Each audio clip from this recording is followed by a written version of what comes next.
Channel सागर भक्तिमाला में आपका स्वागत है। राधे राधे। आज हम राधा अष्टमी के बारे में जानेंगे। राधा अष्टमी हिंदू धर्म के सबसे पवित्र त्योहारों में से एक है। इसे कृष्ण जन्माष्टमी के ठीक 15 दिन बाद मनाया जाता है। जहाँ जन्माष्टमी भगवान श्री कृष्ण के जन्म का पर्व है, वहीं राधा अष्टमी राधा रानी के प्रकट होने का दिन माना जाता है। राधा जी को श्री कृष्ण की अनंत शक्ति और उनकी शाश्वत संगिनी माना जाता है। इस दिन भक्त व्रत रखते हैं, विशेष पूजा पाठ करते हैं और राधा रानी से आशीर्वाद प्राप्त करते हैं।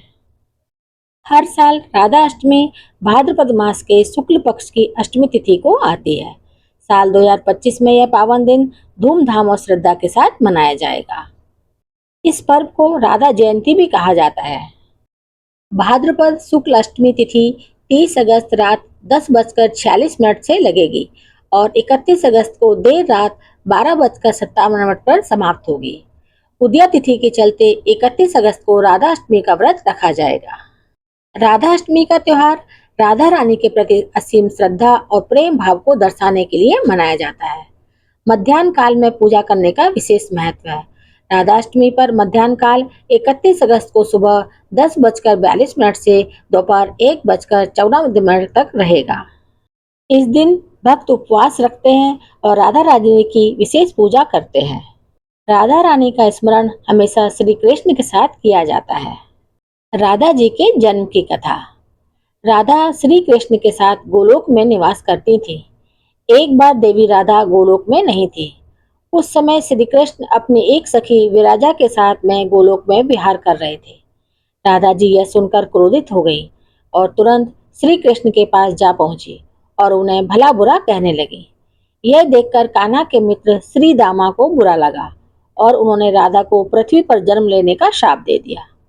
राधा को इस तरह क्रोधित देखकर विराजा वहां से चली गई। इस शाप के बाद राधा ने श्री दामा को राक्षस कुल में जन्म लेने का शाप दे दिया। देवी राधा के शाप के कारण ही श्री दामा ने शंखचूर्ण राक्षस के रूप में जन्म लिया।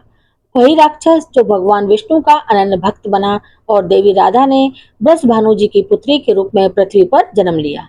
लेकिन राधा वृषभानु जी की पत्नी देवी कीर्ति के गर्भ से नहीं जन्मी थी। जब श्री दामा और राधा ने एक दूसरे को शाप दिया, तब श्री कृष्ण ने राधा से कहा कि आपको पृथ्वी पर देवी कीर्ति और वृषभानु जी की पुत्री के रूप में रहना है। वहाँ आपका विवाह रायण नामक एक वैश्य से होगा। रायण मेरा ही अंशावतार होगा और पृथ्वी पर भी आप मेरी प्रिया बनकर रहेंगी। उस रूप में हमें बिछोह का दर्द सहना होगा। अब आप पृथ्वी पर जन्म लेने की तैयारी करें। सांसारिक दृष्टि में देवी कीर्ति गर्भवती हुई और उन्हें प्रसव भी हुआ, लेकिन देवी कीर्ति के गर्भ में योग माया की प्रेरणा से वायु का प्रवेश हुआ और उन्होंने वायु को ही जन्म दिया। जब वह प्रसव पीड़ा से गुजर रही थी, उसी समय माँ देवी राधा कन्या के रूप में प्रकट हुई। तो ये थी राधा रानी के जन्म की कथा। राधा नाम संसार में सभी दुखों को हरने वाला है। मान्यता के अनुसार इस व्रत को करने से धन की कमी नहीं होती और घर में बरकत बनी रहती है। तो ये है राधा अष्टमी के बारे में जानकारी।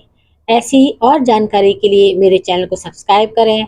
अगर जानकारी पसंद आई हो तो कोई अच्छा सा कमेंट भी लिखें। आपका कमेंट मुझे और अच्छा काम करने की प्रेरणा देता है। मेरे चैनल को लाइक और शेयर भी करें। धन्यवाद।